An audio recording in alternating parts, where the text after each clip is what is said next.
ऐसा करना उसको छत्री कहते हैं। और छत्री के हाथ में जब शस्त्र और लकड़ी हाथ नहीं होता उसका शुगल खराब हो जाता है। जब अपन कहाँ बाहर जाते हो तो सामने कोई छत्री आता हो, उस छत्री के हाथ में शस्त्र या कोई लकड़ी न हो तो उस छत्री का शुगल खराब हो जाता है। आज वो परंपरा अपन भूल गए। गाय अपनी माता है। जब अपने घर के अंदर जब पहली रोटी रखी जाती है, तवे के ऊपर जब पहली रोटी रखी जाती है, वो पहली रोटी गाय माता की होती है। क्यों गाय माता की होती है?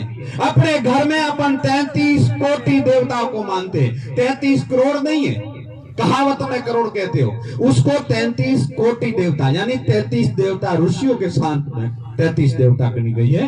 तब भगवान में कलयुग हुए। जब कलयुग आएगा तब देवताओं को अपने नागनी जी माता को थाली चढ़ाएंगे तो भोमिया जी नाराज हो जाएंगे, भोमिया जी को थाली चढ़ाएंगे तो जोग माया नाराज हो जाएगी, जोग माया को थाली चढ़ाएंगे तो करणी माता नाराज हो जाएगी। इसलिए कहा जब कलयुग में हिंदू के घर में रोटी बनेगी, पहली रोटी गाय के मुंह में जाएगी, 33 कोटि देवताओं को भोजन चढ़ जाएगा, किसी को थाली करने की जरूरत नहीं। आज की तारीख में अपनी बहन बेटियां को बताया नहीं जाता है, ऐसे गुरुकुल नहीं है। पहले गांव गांव में गुरुकुल होते थे। खाली ये भगवा वस्त्र पहनने से भगवा नहीं हो जाता है। संत का पहला धर्म है गांव गांव जाके जागृति, गांव गांव जाके जगत दिलाना। और सत्संग में जाते हो, एक सत्संग में जाओ और सोम यानी हवन का धर्म है ना, इतना एक सत्संग में दाना धर्म होता है। पर सत्संग में आप जब जाते हो तो वहां सो जाते हो। क्यों? निद्रा आपके ऊपर हेवी हो जाती है। पहली रोटी गाय की और लास्ट वाली रोटी कुत्ते की होती है, पितरों को शांत करने के लिए। पर वो अपने घर में अपन भूल गए। बहन बेटियां क्या करती है? पहली रोटी पति को खिला देती है। पति रे स्कूल जानवे का के नौकरी जानवे, बोलो वे जल्दी करो रोटी दे पति रे भाने। और बाद में लास्ट वाली रोटी जो बचती है वो खुद धनियानी खा लेती है और उसके अंदर स्वभाव कुत्ते जैसा आता है। घर में दिन भर झगड़ा होता है। और पहली रोटी खाने के बाद में चौक पे बातें करेगी कि हमारो धनी तो गा जेड़ो भोलो है, हम थारो धनी गा जेड़ो भोलो वे कहीं करे, रोटी तो गा ही खिलावे तो कठाऊ सूरवीर वेला। तो पहली रोटी अपने घरों में कहो, वो अपना पहला धर्म है। वो गाय का हक मत खाओ, वो गाय का ही हक है। उसको गोग्रास बोला जाता है, तवे का पाप कहा जाता है। पर वो रोटी आप लोग मत खाओ, वो गाय के लिए रख लो, भले 1-2 घंटा के बाद में दे देना। और लास्ट वाली रोटी है वो कुत्ते को दे देना। आपके पूर्वज जो पितर हैं उनको वो रोटी पहुंच जाएगी। भोपा भरडा को जाने की कोई जरूरत को नहीं पड़े।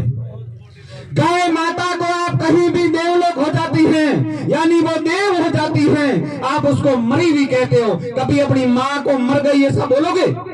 वही गौ माता है।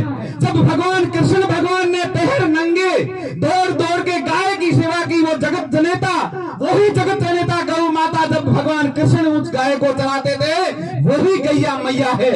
आज अपन दूध के लालच में गाय को तो घर से बाहर निकाल दी और भैंस मासी को घर में रख दी, और मासी को घर के अंदर रखते और माँ को घर से बाहर निकाल दिया।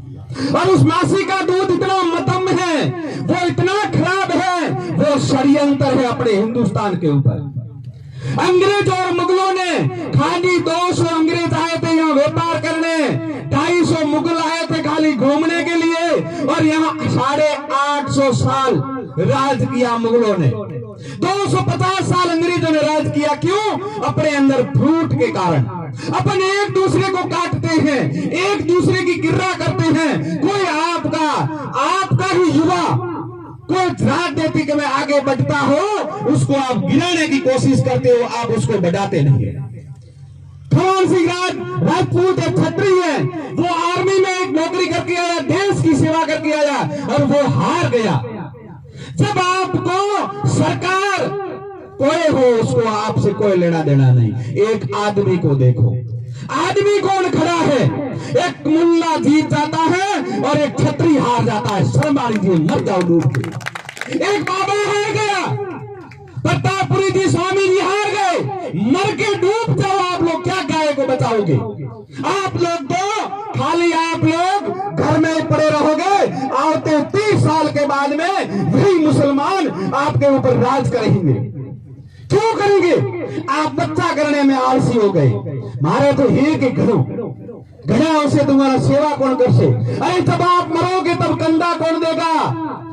ये नसबंदी करानी महापाप है, नसबंदी करानी महापाप है। आप नसबंदी कराते हो। अरे जब आपके एक बेटा होगा वो राजनीति में कहा जाएगा, एक आर्मी वाला कम पड़ जाएगा, और वो एक राजनीतिक में कम पड़ जाएगा, हमारा साधु कम पड़ जाएगा। एक ही बेटा है, वो तो माँ बाप की सेवा करेगा, कौन बनेगा राजनेता? और 30 साल के बाद में इनके घर में 30 पैदा होते हैं, अपने घर में एक पैदा होता है। इनके घर में 20 पैदा होते हैं, अपने घर में एक पैदा होता है। जिस गांव के अंदर 30 पैदा होता है और एक गांव में एक पैदा होता है, वो गांव नहीं बढ़ेगा। 30 वाले का सरपंच बढ़ जाएगा और अपना ही प्रधानमंत्री हार जाएगा। आते 30 साल के बाद में और क्षत्रियों को तलवारें उठानी पड़ेगी। क्यों? कोई राज नहीं रहेगा, कोई पाठ नहीं रहेगा। शास्त्र में लिखा हुआ है जब ये मुगल 30% हो जाएंगे, 70% हिंदुओं को काटना चालू कर देंगे। क्यों? हिंदू कायर है, हिंदू कायर है, इसलिए कायर है। आप लोग हृदय से हार गए। भैंस को क्यों लाना पड़ा? क्षत्रियों और हिंदुओं की ताकत घटाने के लिए। जब ये क्षत्रिय युद्ध करते थे, तलवार चलाते थे और आगे युद्ध करते थे, पीछे वाला वार तलवार आता था, पीछे वाला रोक देता था। वो कैसे रोकता था? उसकी आंखें तो आगे है, पीछे कैसे रोकता था? पीछे इसलिए रोकता था, उसकी चेतना बहुत तेज थी, अपनी चेतना बहुत तेज थी। अपनी चेतना से अपन विचार करते थे, तलवार आती झप रोक देते 1 सेकंड में। वो चेतना को घटाने के लिए इस भैंस मासी को लाया गया। ये मुगल लेके आए, ये अंग्रेज लेके आए, इन्होंने रिसर्च किया ये राजपूत कैसा है, ये हिंदू कैसा है। एक ही तलवार में, एक ही झटके में 100 आदमी को काटता है और इनका सिर कट जाता है और धड़ लड़ता है। ये है क्या? क्या करामत है? तब इसके ऊपर रिसर्च हुआ कि ये क्षत्रिय और यही हिंदू माँ का दूध पीता है और गौ माता का दूध पीता है। इसके बाद में ये मांस मदिरा नहीं खाते थे कभी भी, ये राक्षसों का भोजन था। इसलिए चेतना को घटाने के लिए भैंस मासी को लाया गया। भैंस का दूध बहुत बड़ा मदम है, आप खुद रिसर्च कर दो। एक वाड़े के अंदर 100 भैंस रख दो और एक भैंस के टोकड़िए को छोड़ दो, वो 100 भैंसों के आगे लाते खाएगा और उसको माँ नहीं मिलेगी, फिर भी उसको बताना पड़ेगा ये तेरी माँ है। जब वो अपना दूध पीता है माँ का और उसी माँ नहीं मिलती है, तो वो दूध अपन पीते हैं, अपने कहां से अपन सूरवीर बन जाएंगे। और हमारी गैया मैया का बेटा नंदी, गौ माता का नंदी को आप 1000 गाय के अंदर छोड़ देना, 1000 गौ माता के अंदर छोड़ देना, सीधा अपनी माँ के पास जाएगा, किसी भी गाय के आगे मुंह नहीं लगाएगी। इसको कहते हैं चेतना। भैंस को बाड़े के बाहर निकाल दो, वो दूसरे बाड़े के अंदर चली जाएगी, अपने घर के अंदर नहीं आएगी। इतना भैंस का दूध मदम है। ये हमारे संतों का काम है जागृति करना, पर आप हिंदुओं का काम है हमारे लोगों को सहयोग देना। मैं 5 साल नहीं 10 साल से मैंने 5 साल तक अन्न नहीं खाया, गाय का ही दूध पिया। हजारों संतों ने नहीं 100 संतों ने मिलकर कहा, रामगिरी आप एक योद्धा है, एक युवा है, दूध नहीं मिलता है गाय का, आप भैंस का दूध नहीं पीते हो और रोटी खा लो। तब मेरे को रोटी जबरदस्त खिलाया गया। मैंने 5 साल तक गाय का दूध पिया, कभी 10 दिन नहीं मिलता था, मैं पानी पे भी चलता था। फिर भी आप लोगों ने कभी ऐसा सहयोग नहीं दिया। सहयोग का कोई निर्णय नहीं है, कोई हमको पैसा नहीं चाहिए। आप खाली हर गांव के अंदर अपने ही गांव की हर घर से, हर परिवार से 1 रुपया निकाल दो, नंदी गौशाला बना लो। ये गाय के बछड़े हैं, उसकी माँ का दूध पी जाते हो और उसी बछड़े को आप रखड़ता हुआ छोड़ते हो और वो नंदी रात भर रोता है और रोता रोता कहता है, एक हिंदुओं मेरी माँ का आपने दूध पी लिया, मेरी माँ का आपने दूध पी लिया, अब मेरे को आपने कचरा खाने के लिए छोड़ दिया। दिया, कम से कम मेरे को चारा तो खिला दो। और वो चारा नहीं देते हो, आप उसके गोडे बांधते हो और उसके टोकरों को क्वाड़िया और ये से तलवार लगी हुई, मैंने हजारों गायों को बचाया है, हजारों नंदियों के क्वाड़िया मारा जाता है, लकड़ी मारी जाती है, ट्रैक्टरों से मारा जाता है, उनको देख के आंखों में पानी आ जाता है। पर आप लोग नहीं जागोगे, नहीं जागोगे। एक रोटी जो गाय का हक है वो भी खा जाओगे। मैंने क्यों कहा एक आदमी को देखो, जब यहाँ ये खुमान सिंह जी खड़े हुए थे तब आपने एक मुसलमान को जीता दिया और एक पोकरण में मुसलमान जीत गया और एक भगवा हार गया और यहाँ एक छत्री हार गया। उस दिन आपने पार्टी देखी, उस दिन आपने एक आदमी नहीं देखा। अरे कभी ऐसा जमा हो तभी उस पार्टी को मत देखो, इंसान को देखो। वो इंसान ये रात दिन आपके काम आएगा। जिस बाप ने मुसलमान को जिताया है, आज गाय की गाड़ी कहीं कत्ल खाने जाती होगी, वो नहीं रोकेगा, ये सिर कटवा देगा और ये गाय भी रोक देगा। तो आप लोग जागो, इंसान को देखो, उस टाइम पार्टी मत देखो। मैं तो एक राजनेता नहीं हूं, मैं तो छोटी बात गाय की ही कहता हूं और गाय का कहूंगा, फिर भी मेरे को गुस्सा है। क्यों? एक छत्री हार गया इतने वोटों के अंदर, एक संत हार गया इतने वोटों के अंदर। अपना हिंदू बिक जाता है, ये मुसलमान बिकते नहीं, इनके अंदर ये है। आप लोग एकता करो, एक हो जाओ। एकता क्या करोगे आप? जब एक गाड़ी रात को पंचर हो जाती है, उस गाड़ी के पीछे राजपुरोहित लिखा हुआ है और वो गाड़ी रोड पे पंचर हो गई और उस गाड़ी के अंदर बहन बेटियां हैं और आप पास में होके चले जाओगे और आपके अंदर घृणा क्या आएगी?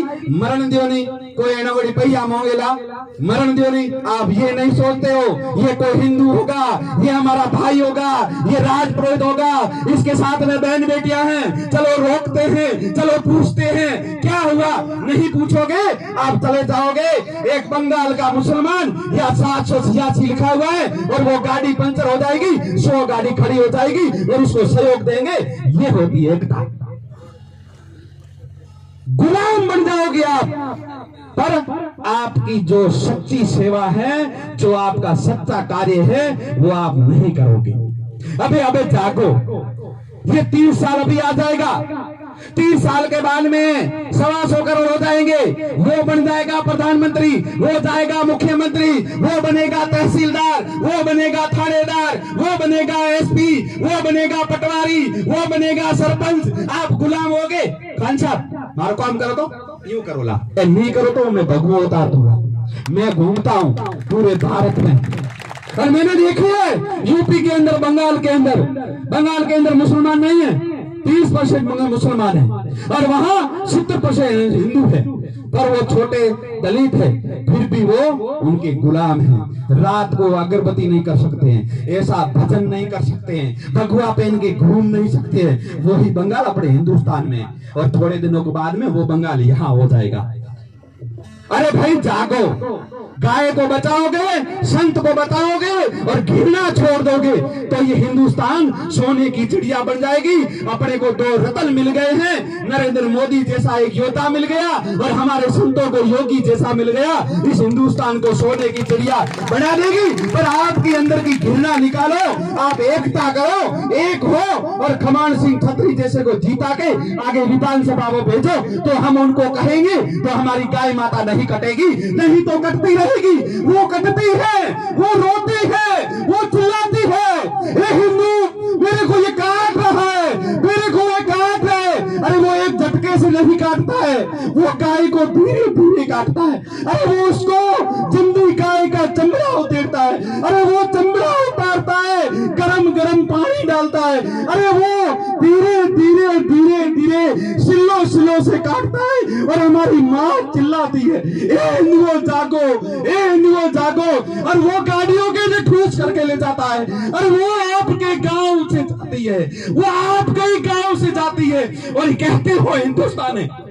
मरो हिंदुस्तान के अंदर, एक दिन आपको काट देंगे और आप ये गुलामी की राजनीति करोगे। जब ये कायरता रहोगे तो, नहीं तो जाग जाओ।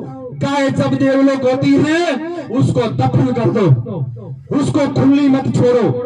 आप लोगों की कायरता किस लिए आई? मैं कह दूं, सच्चाई कह दूं, या तो मेरे को गोली मार देंगे या मेरे को जेल डाल देंगे, ऐसा इनका धर्म है। मैं आपको कह दूं तो 24 घंटे के अंदर मेरे को गोली मार देंगे या मेरे को जेल के अंदर ठूस देंगे, और उनके अंदर आप जाके गोट खाते हो। जब इनकी गोट होती है ना, तब गाय का कान काट के सब्जी में डाला जाता है, तब आप खाते हो। हमारे खान साहब की गोट मरो टूटो कटोगे एक दिन, गाय को दफन करो। हमारी गाय माता कहीं भी देवलोक होती है, उसको दफना दो, और राजनीतिक झूठी मत करो। इंसान को देखो, एक इंसान को देखो, एक हिंदू को देखो, कभी ये सोचो कि हमारा हिंदू जीते, तो आप लोग जाग जाओगे, नहीं तो आप लोगों के बच्चों को काट दिया जाएगा। ये मैं बताऊंगा, रिकॉर्ड करना तो रिकॉर्ड कर देना, हम तो मर जाएंगे और अपने बच्चे गुलाम हो जाएंगे। जय जय श्री राम, जय जय श्री राम, जय श्री राम।